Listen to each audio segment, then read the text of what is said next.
Most of the time when people think about the origins of economic thought, they jump straight to Adam Smith, Karl Marx, or maybe Aristotle if they paid attention in school. But there's a quieter truth hiding in the medieval world, a truth Western history rarely teaches.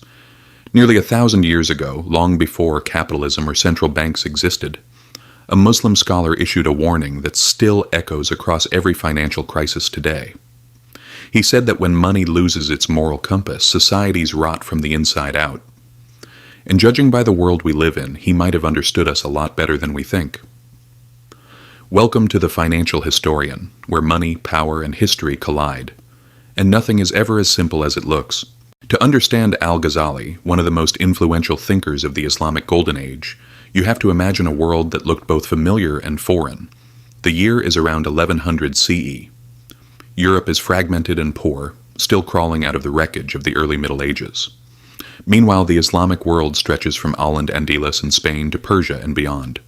Its cities are wealthy, crowded, sophisticated. Baghdad, Damascus, Cairo. These are financial and intellectual powerhouses. Trade routes pulse with caravans carrying silk, spices, textiles, and silver. Scholars debate philosophy, law, astronomy, medicine. The markets are busy, the empire is rich, and wealth is transforming society faster than anyone can fully understand. In this world of booming commerce and rising inequality, a scholar named Hamid AlGhazali emerges. Part philosopher, part jurist, part theologian, part critic. Think of him as the kind of thinker who could explain both the purpose of the soul and the purpose of a currency system without blinking. Born in 1058 in Persia, Al-Ghazali rose quickly through the intellectual ranks. By his mid-30s, he held one of the most prestigious teaching positions in the Islamic world. He saw a world where wealth was growing, markets were expanding, and yet something felt off. A society obsessed with money but drifting away from meaning. An economy thriving outwardly but decaying inwardly.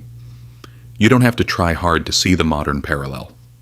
Al-Ghazali began asking a question few had dared to ask. What happens when a civilization gets rich faster than it gets wise?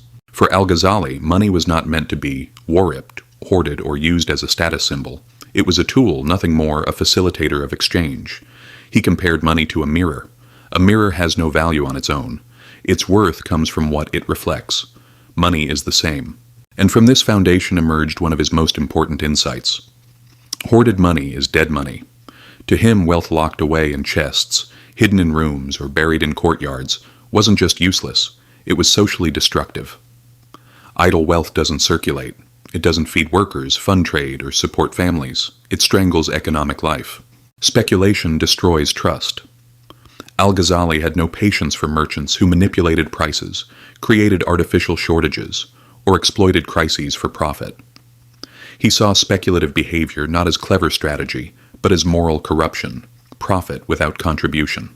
Medieval rulers, like many modern ones, often diluted gold or silver coins to stretch their budgets, effectively taxing people through stealth inflation. Al-Ghazali condemned this practice outright. To him, debasing currency was theft. A society can survive poverty, but it cannot survive corruption. Economic collapse is rarely about running out of money or resources. It is about the breakdown of trust, the invisible glue that holds every transaction, every contract, every currency, and every institution together. Money is ultimately a belief system, and once people stop believing, the system stops functioning.